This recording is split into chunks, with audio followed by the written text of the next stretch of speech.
Playoff Rondo, the myth, the legend. Rondo showed out in a big way this offseason. He was a big contributor and reason that the Lakers coasted their way to a chip.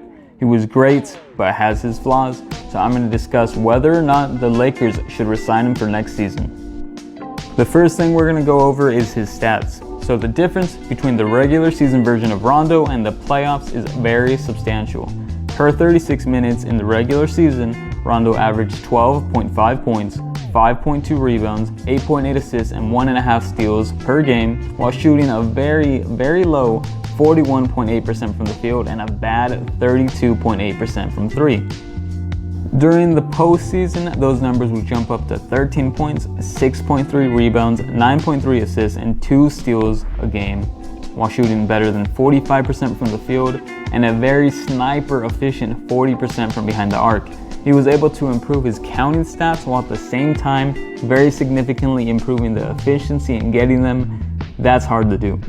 During the playoffs, Rondo was exactly what the doctor ordered for a Lakers bench. They had no offensive rhythm, but during the season, he just further complicated things with very bad play. Alright, the next thing I want to talk about is Rondo's effort. During the season, it was a frustrating experience to watch Rondo come in, make bad decisions, and take bad shots. He was a source for frustration by many fans. It's easy to forget after his championship plays, but he was constantly complained about by both fans and analysts during the season. This was not an issue isolated to the Lakers. All the way back to his time on the Dallas Mavericks, Rondo recorded stretches where his effort was noticeably lackluster. He literally gave up on that team during the playoffs. He was benched by the coach and ridiculed by nearly everyone in sports for really unsportsmanlike behavior. Of course, he erased away many of those concerns when the important time of the year would come.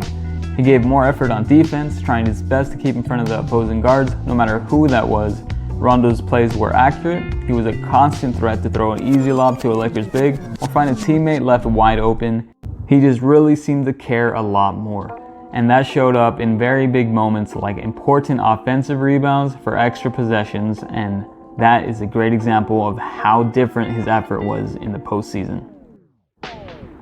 Like I mentioned before, Rondo significantly improved his three-point shooting from the low 30s to 40% in the playoffs. That's a huge jump for a player not known as a shooter.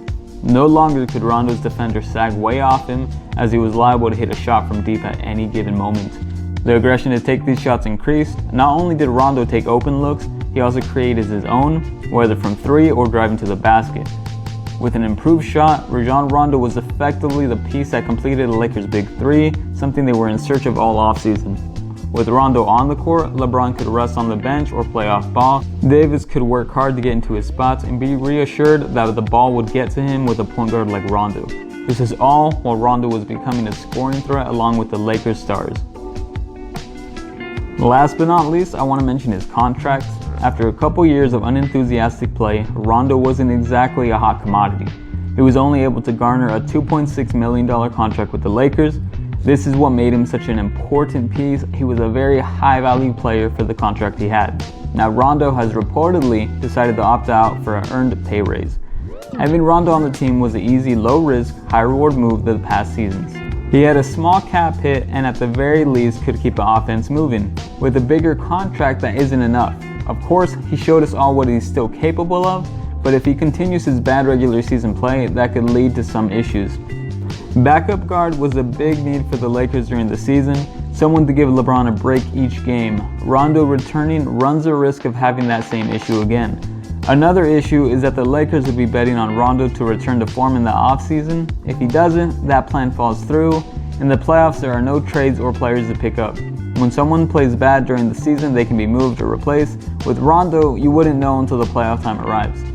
Lastly, whether Rondo returns or not, the Lakers still would need one more guard, whether that's a Derrick Rose, Chris Paul, or a lesser free agent like a Michael Carter-Williams. LeBron needs to lessen his workload as he ages, so making a guard pickup would be nice. But what happens to that player when the playoffs come? Does his minutes simply get reduced because it's time for playoff Rondo? These are a lot of questions that need to be answered. They should resign him to a team-friendly deal as he is a great insurance policy and high-reward move. If he wants a bigger payday, LA should let him walk. There is just too much risk in betting on a guy to show up in the playoffs and not be there during the season. Thanks for watching the video. Make sure to hit that like button, subscribe to the channel if you want more Lakers content, and let me know in the comments if you think the Lakers should bring back Rondo. See you next time.